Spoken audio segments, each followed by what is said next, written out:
should never have watched that video. It came to me in an unmarked box. Nothing written on it, no return address, no sender. It just showed up on the front of my aunt's cabin. I'm staying here for the summer. It was supposed to be fun, a way for me to get a bit of extra sun, study uninterrupted, and work on, well, all the things that I was supposed to be working on. I've never been terribly close with my aunt, but when she made me this offer, how could I refuse? Who else gets a whole cabin to themselves for the summer? No rent, no fees, nothing. I came out here absolutely thrilled. And yeah, I'll admit, the first few days that I was out here, I just spent them messing around. I explored the woods, I soaked in the big garden tub, and I got into that old bottle of vintage whiskey that was shoved onto the kitchen sink. But hey, I figured that I had all summer to get my actual work done. What did it matter that I wasted a couple of days at the start? When the box showed up, I figured that my aunt must have dropped it off at some point, some ungodly hour of the morning. Like, it was just sitting out there on the front porch, a layer of dew over the top of it. The box was cardboard, sealed with duct tape. The edges of it were frayed. It had a single VHS tape in it, which I promptly came in, pushed into the old tape player, hooked up to the equally old TV, and dropped onto the couch. At first, there was nothing. Shit, I groaned, sinking further into the seat. Should have known it would be busted. But after a moment of just sitting there on the black screen, it clicked into static snow. Then a shaky, clear handmade film popped into being. The video was of the woods. Were they my woods? No clue. Trees were trees. And while I'd spent a bit of time wandering around the woods earlier, it's not like I was out there trying to memorize what the branches looked like. So it could have been anywhere. But there was something wrong with it though. Not just with the forest, but with the film itself. The footage kept getting fuzzy in spots, and more firm in others. It would split, like parts of the footage were destroyed or damaged. I could hear the heavy breathing of the person holding onto the camera. Whoever was filming, they'd clearly been out there for a while. It was night, and the only things visible were the parts that the camera itself was hitting. Beyond the pale scope of the camera's light, everything was a conical dark shadow. They stopped. Behind one of the trees was a pale-skinned man, inhumanly tall, in a press suit. The footage was too fuzzy to get a good look at him, but the sight must have scared the person recording. They turned and ran. The camera was dropped. There was a piece of paper on the ground near it, with "He's watching" scratched onto it in messy black pen. It stopped. The screen went to white snow again, and then to black. The VHS tape was forcibly ejected from the player. That had been it. The whole video. It wasn't worth it. Watching it wasn't worth it, because watching it caused the door to open. It glitched in the reality, a split, something that could exist within these woods so long as you knew it was there. I didn't know it then. I was just irritated that I'd wasted my time and spent so long watching the world's worst home video. My irritation didn't last for long.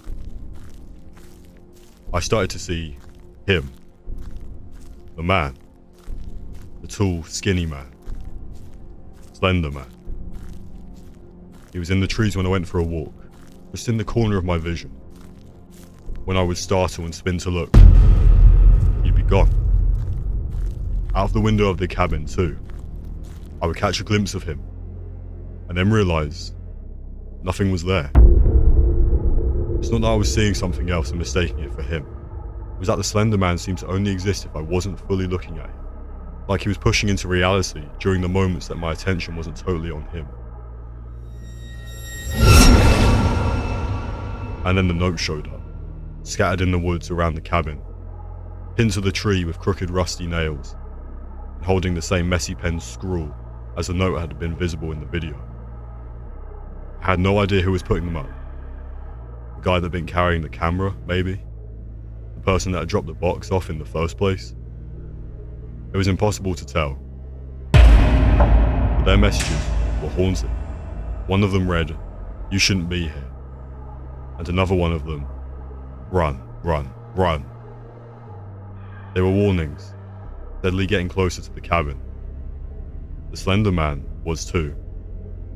Every time that I saw him, he was closer.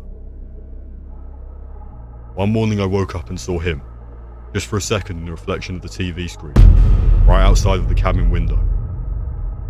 By the time that I turned to look, Slender Man was gone. It felt like I was losing my mind. How could something like him be out there? I tried to call for my aunt, but my phone had no signal. I tried to leave, but the car battery was dead.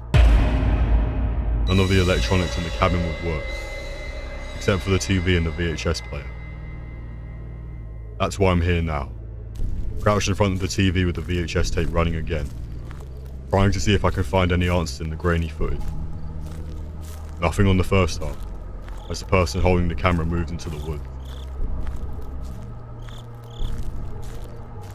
Now though, from the sway of the camera, I could tell that they're looking for someone. They're trying to find the Slender Man, or at least they're trying to make sure that he's not watching them.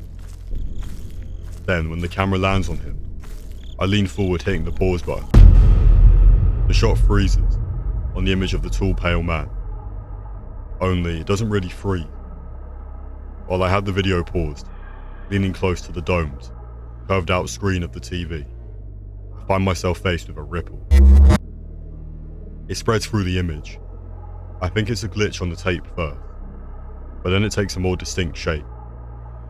A dark blob is forming behind the Slender Man's image. It stretches out, pulling away from him. I'm frozen in horror, as thick black tentacles take shape behind him, reaching out, curling through the branches of the trees nearest to him. Fear grips me. I spit out a curse and snap my hand out, slamming the eject button on the VHS player. It spits out a tape. The image doesn't fade from the screen. It's like the forest has been trapped there. The Slender Man's tentacles continue to expand. They wrap through the trees and out, not towards the person holding the camera. Instead, they reach for the screen itself. Something distorts on the surface of the TV. Tentacles push through it, from Slender Man's reality into my own. They press at the glass, pulling, pushing, until there's a sound from outside. The wind blowing and causing limbs to scrape over the glass of the window.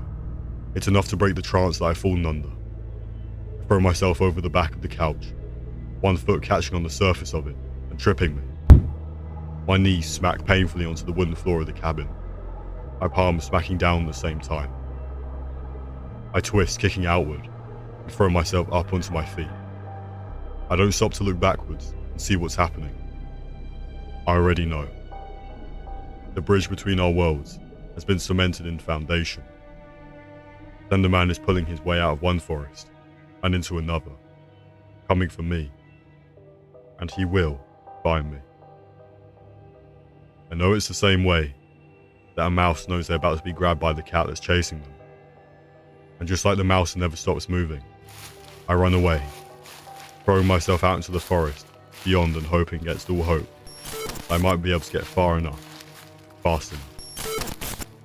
And yet, even as I hope that, I can see him in the corner of my vision, a flicker of existence behind one of the trees, and I know that it's far too late.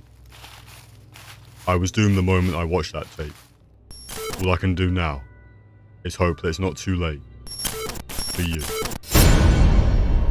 Subscribe today or beware.